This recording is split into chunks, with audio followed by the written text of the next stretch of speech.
मित्रांनो, तुम्ही जर आपल्या यूट्यूब चॅनल मराठी जी के रिव्हिजन या चॅनलवर जर नवीन असाल तर आपल्या चॅनलला आता नक्की सबस्क्राईब करून ठेवा.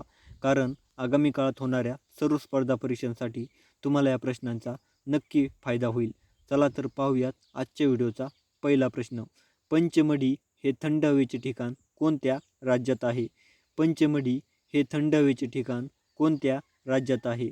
पंचमढी हे थंड हवेचे ठिकाण मध्य प्रदेश या राज्यात आहे.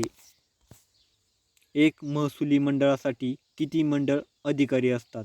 एक महसुली मंडळासाठी किती मंडळ अधिकारी असतात? एक महसुली मंडळासाठी एकच मंडळ अधिकारी असतो.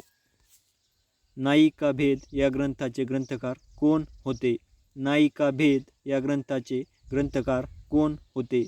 नायिका भेद या ग्रंथाचे ग्रंथकार छत्रपती संभाजीराजे हे होते.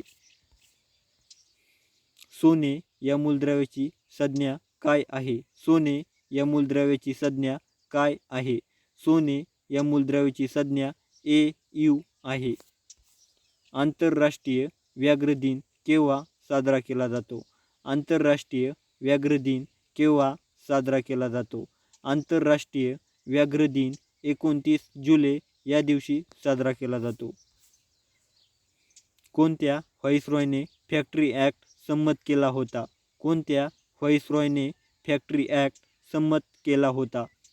लॉर्ड रिपन या व्हाईसरॉयने फॅक्टरी ॲक्ट संमत केला होता. कथक हे लोकनृत्य कोणत्या राज्याशी संबंधित आहे? कथक हे लोकनृत्य कोणत्या राज्याशी संबंधित आहे?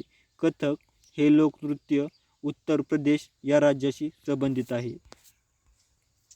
सविनय कायदेभंग या चळवळीला कोणत्या वर्षी सुरुवात झाली? सविनय कायदेभंग या चळवळीला कोणत्या वर्षी सुरुवात झाली? सविनय कायदेभंग या चळवळीला 1930 या वर्षी सुरुवात झाली. सर्वात हलके मूलद्रव्य कोणते आहे? सर्वात हलके मूलद्रव्य कोणते आहे? सर्वात हलके मूलद्रव्य हायड्रोजन हे आहे. पुणे करार केव्हा संमत झाला? पुणे करार केव्हा संमत झाला? पुणे करार 24 सप्टेंबर 1932 या वर्षी संमत झाला. आणि पुणे करार हा महात्मा गांधी व डॉक्टर बाबासाहेब आंबेडकर या दोघांमध्ये 24 सप्टेंबर 1932 या दिवशी संमत झाला. द इंडियन सोशॉलॉजिस्ट हे वृत्तपत्र कोणी सुरू केले होते? द इंडियन सोशॉलॉजिस्ट हे वृत्तपत्र कोणी सुरू केले होते? द इंडियन सोशॉलॉजिस्ट हे वृत्तपत्र पंडित श्यामजी कृष्ण वर्मा यांनी सुरू केले होते. सामाजिक परिषद या संस्थेची स्थापना कोणी केली होती? सामाजिक परिषद या संस्थेची स्थापना कोणी केली होती? सामाजिक परिषद या संस्थेची स्थापना न्यायमूर्ती महादेव गोविंद रानडे यांनी केली होती. बनारस हिंदू विद्यापीठाची स्थापना कोणाच्या पुढाकाराने झाली होती? बनारस हिंदू विद्यापीठाची स्थापना कोणाच्या पुढाकाराने झाली होती? बनारस हिंदू विद्यापीठाची स्थापना पंडित मदन मोहन मालवीय यांच्या पुढाकाराने झाली होती. भारतीय इतिहासातील 6 सोनेरी पाने हा ग्रंथ कोणाचा आहे? भारतीय इतिहासातील 6 सोनेरी पाने हा ग्रंथ कोणाचा आहे? भारतीय इतिहासातील 6 सोनेरी पाने हा ग्रंथ स्वातंत्र्यवीर सावरकर यांचा आहे.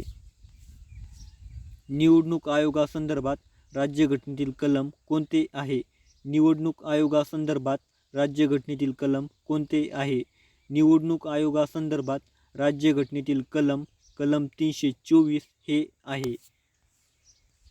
भारतीय राज्यघटनेने घटनादुरुस्तीची पद्धत कोणत्या देशाकडून स्वीकारलेली आहे? भारतीय राज्यघटनेने घटनादुरुस्तीची पद्धत कोणत्या देशाकडून स्वीकारलेली आहे? भारतीय राज्यघटनेने घटनादुरुस्तीची पद्धत दक्षिण आफ्रिका या देशाकडून स्वीकारलेली आहे. तर मित्रांनो, लक्षात राहण्यासाठी एक छोटीशी ट्रिक सांगत आहे. दक्षिण आफ्रिकेचा द आणि दुरुस्तीचा द यावरून दुरुस्ती दक्षिण आफ्रिका या ट्रिकद्वारे तुम्ही हे ध्यानात ठेवू शकता, जेणेकरून तुम्हाला या ट्रिकचा परीक्षेमध्ये फायदा होईल.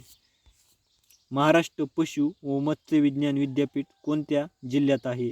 महाराष्ट्र पशु व मत्स्य विज्ञान विद्यापीठ कोणत्या जिल्ह्यात आहे? महाराष्ट्र पशु व मत्स्य विज्ञान विद्यापीठ नागपूर या जिल्ह्यात आहे. महाराष्ट्रातील अति पूर्वेकडील जिल्हा कोणता आहे? महाराष्ट्रातील अति पूर्वेकडील जिल्हा गडचिरोली हा आहे. ड्युरांड लाईन कोणत्या दोन देशांच्या दरम्यान आहे? ड्युरांड लाईन कोणत्या दोन देशांच्या दरम्यान आहे? ड्युरांड लाईन पाकिस्तान व अफगाणिस्तान या दोन देशांच्या दरम्यान आहे. नागझिरा हे वन्यप्राणी अभयारण्य कोणत्या जिल्ह्यात आहे? नागझिरा हे वन्यप्राणी अभयारण्य कोणत्या जिल्ह्यात आहे?